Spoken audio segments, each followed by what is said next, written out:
Thanks for joining me again. Today, we're going to take an in-depth tour of a 2011 Porsche GT3 RS.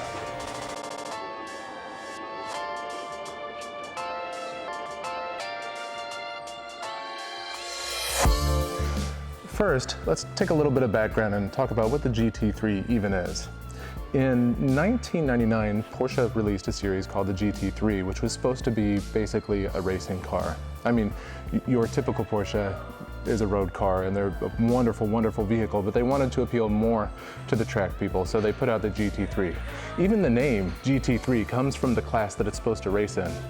You take your standard Porsche, you rip out things like noise dampening insulation, the stereo, the air conditioner and compressor, you put a lightweight hood on it, a big tail fin, and you have a GT3. Now the RS, what we're looking at here, which is short for Rennsport or Racing Sport, came out to take things even a step further towards the track. This is a track car through and through. You can drive it on the streets, but this thing is meant for the racetrack. The RS shaved even more weight off of the GT3. It was already lighter than your typical 911. It did this through a lightweight hood, a lightweight deck lid, plexiglass rear window, specialized rooftop. It's 55 pounds lighter than the GT3, and part of that, 22 pounds of that actually, is in the battery. They use a special lithium-ion battery in this model to save weight.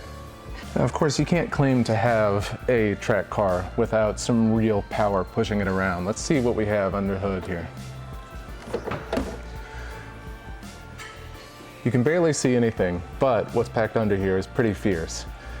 The GT3 RS came stock with a 3.8 liter, 400 horsepower engine. Now, one of the cool tech things about this car that Porsche bragged about was that it had these motor mounts that as you sped up, they actually tightened up to keep your engine tighter. Now, they claim 0 to 60 in 4.1 seconds, but when I was researching, I saw that Road and Track managed to pull it off in 3.8 during their tests. At first glance, this massive rear spoiler might seem a bit garish, but it should be taken seriously. In 2006, Porsche bragged that they had achieved zero lift with this, along with the other modifications to the body. This body modeling does more than just aesthetic and aerodynamics. These ducts supposedly add an extra 15 horsepower at speed. And of course, you can't test that on a dyno, but the logic is sound.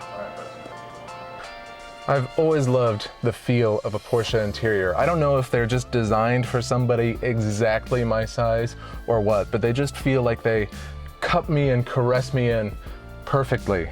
Now this one especially so because it has these racing seats that are just a bit different than what you would find in your typical 911. Interior in these is fairly stark. And like I said before, you don't have air conditioning, although this one does have the optional stereo. Now, even though they removed the stereo from the GT3s in production, they did offer them as a free upgrade for anybody that wanted it. Now, there are some differences between the European version and the American version of the GT3 RS. For example, the rear glass is actually glass in the American one, and there's no pre-installed roll bar. These are to comply with SCCA rules and some other racing rules that we have here in the States as well.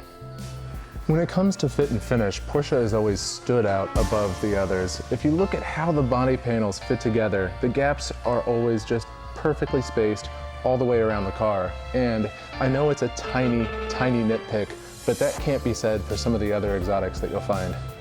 I've got some really fun vehicles coming up soon, so be sure to subscribe to see some in-depth tours and geek outs over some unique vehicles, old wrecks, and exotic cars. Again, I'd like to thank Premier Sports Cars for letting me film these gorgeous, gorgeous vehicles.